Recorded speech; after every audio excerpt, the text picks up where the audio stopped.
कोई भी बिगिनर जो टेक्निकल एनालिसिस को अभी अभी सीखना शुरू किया है, वो सभी लोग कैंडलस्टिक का बेसिक कंसेप्ट समझने के बाद काफी सारे कैंडलस्टिक पैटर्न सीखने की जर्नी में लग जाते हैं। वो एक एक करके सभी कैंडलस्टिक पैटर्न जैसे doji, marubozu, bullish engulfing, bearish engulfing, morning star, evening star, hammer, shooting star etcetera सीखता रहता है। ये सब को सीखने के बाद रियल चार्ट में जाके ढूंढता रहता है और पैटर्न मिल जाने पर ज्यादातर टाइम वो पैटर्न का नाम और कैसे रेड करता है वो भी भूल जाते हैं और फिर से कैंडलस्टिक पैटर्न को याद करने का जर्नी में लग जाते हैं और ये जर्नी साल भर साल चलता रहता है। तो आज का इस वीडियो में हम इसी प्रॉब्लम का सॉल्यूशन लेके आए हैं। इसमें आप सीखोगे कैसे ये सब पैटर्न को याद किए बिना रियल चार्ट में आप इसको आइडेंटिफाई कर पाओगे और उस सिचुएशन में वो पैटर्न को ट्रेड करे या ना करे उसका डिसीजन भी ले पाओगे। तो वीडियो को लास्ट तक जरूर देखना। देखने के बाद आपको लगे कुछ नया सीखने को नहीं मिला तो वीडियो को जरूर डिसलाइक करके जाना। इस कंसेप्ट को समझने के लिए हमें पहले कैंडलस्टिक का बेसिक फॉर्मेशन को थोड़ा देखना है।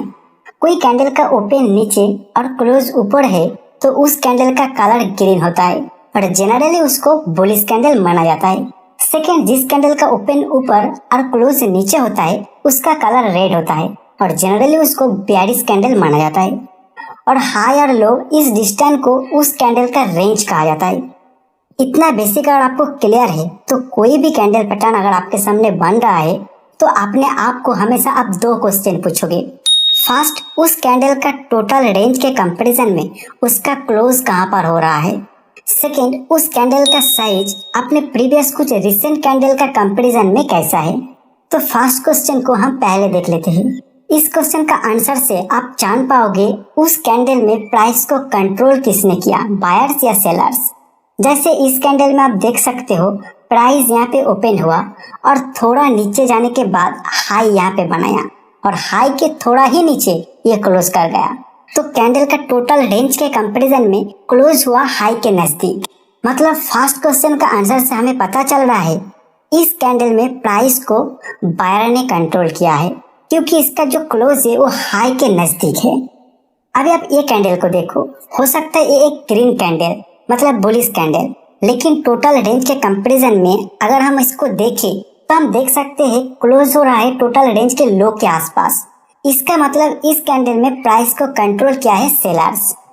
अभी आप ये दोनों कैंडल को देखो, इसमें एक बुलिश कैंडल और एक बेयरिश कैंडल, लेकिन दोनों ही अपने टोटल रेंज के कंपैरिजन में लगभग मिडिल पॉइंट के आसपास क्लोज किया है। मतलब इस कैंडल सेशन के दौरान ना तो बायर्स और ना सेलर्स प्राइस को कंट्रोल कर पाया।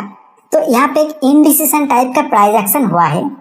तो आप याद रखिए कोई कैंडलस्टिक पैटर्न का अगर आप देख रहे हो और उसमें बाय डिसीजन ले रहे हो तो उसमें प्राइस बायर्स का कंट्रोल में होना चाहिए और जब सेल डिसीजन ले रहे हो तो उस कैंडल में प्राइस सेलर का कंट्रोल में होना चाहिए।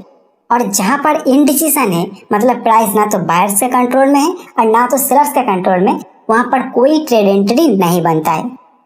अभी आप कहोगे तो सिंगल कैंडलस्टिक पैटर्न था जिसका प्राइस एक्शन देख के रेंज निकल के हम बता सकते हैं कौन प्राइस को कंट्रोल कर रहा है, लेकिन 2-3 या उससे ज्यादा कैंडलस्टिक लेके जो पैटर्न बनता है उसमें क्या होगा। तो देखिए, जब भी आप प्राइस एक्शन को देख के कैंडलस्टिक के हेल्प से प्राइस का कंट्रोल किसके हाथ है ये समझने की कोशिश करते हैं तो आपको सभी कैंडलस्टिक पैटर्न को भूल जाना है एंड लेटेस्ट कैंडल एंड कुछ रिसेंट कैंडल का बिहेवियर को देखना है। जैसे ये एक कैंडल है जो सीधा सीधा दिखाई दे रहा है, इसका क्लोज अपने टोटल रेंज के हाई के पास, मतलब बायर्स इसमें कंट्रोल में है। लेकिन इसमें प्रीवियस से 3 नंबर कैंडल को देख के आपको लग रहा है इसमें तो जंप के सेलिंग आया था और प्राइस को पूरी तरह सेलर्स ने कंट्रोल किए थे। तो क्या प्राइस अभी पूरी तरह बायर्स के कंट्रोल में आ पाया या अभी भी सेलर्स के कंट्रोल में ही है। तो इसको देखने के लिए आपको ये तीनों कैंडल का प्राइस एक्शन को एक साथ देखना है, एक कैंडल के हिसाब से इसको देखना है। मतलब इसको एक साथ कंबाइन करना होगा और उसका प्राइस एक्शन से आपको इंटरप्रिटेशन निकालना होगा। तो अभी ये तीनों का लो हो रहा है, ये पॉइंट हाई हो रहा है, ये पॉइंट ओपन हो रहा है यहाँ पे और क्लोज हो रहा है यहाँ पे। तो अभी आपके सामने एक नया कैंडल बन के आ गया। अभी इस नया कैंडल के रेंज के हिसाब से क्लोज है रेंज के हाई के आसपास। तो आप बता सकते हो ये तीनों कैंडल के प्राइस एक्शन में प्राइस को लास्ट तक बायर्स ने ही कंट्रोल कर लिया। अभी आप एक पॉइंट यहाँ पे ध्यान दीजिए, ये जो तीनों कैंडल है इसको एक साथ मॉर्निंग स्टार कैंडलस्टिक पैटर्न कहा जाता है जो एक बुलिश सिग्नल को जनरेट करता है। लेकिन इस मेथड से आप इसका नाम जाने बिना ही प्राइस क्या कहना चाह रहा है इसका इंटरप्रिटेशन निकाल लिया है। दूसरा एक एग्जाम्पल में देखिए, आप ट्रेंड के दौरान एक स्ट्रॉन्ग बुलिश कैंडल बनता है जिसका प्राइस कंप्लीटली बायर्स का कंट्रोल में है। आप अगर याद कर पा रहे हो तो इसको बुलिश मारुओजू कैंडलस्टिक पैटर्न कहते हैं, लेकिन हमें नाम से कोई लेना देना नहीं है।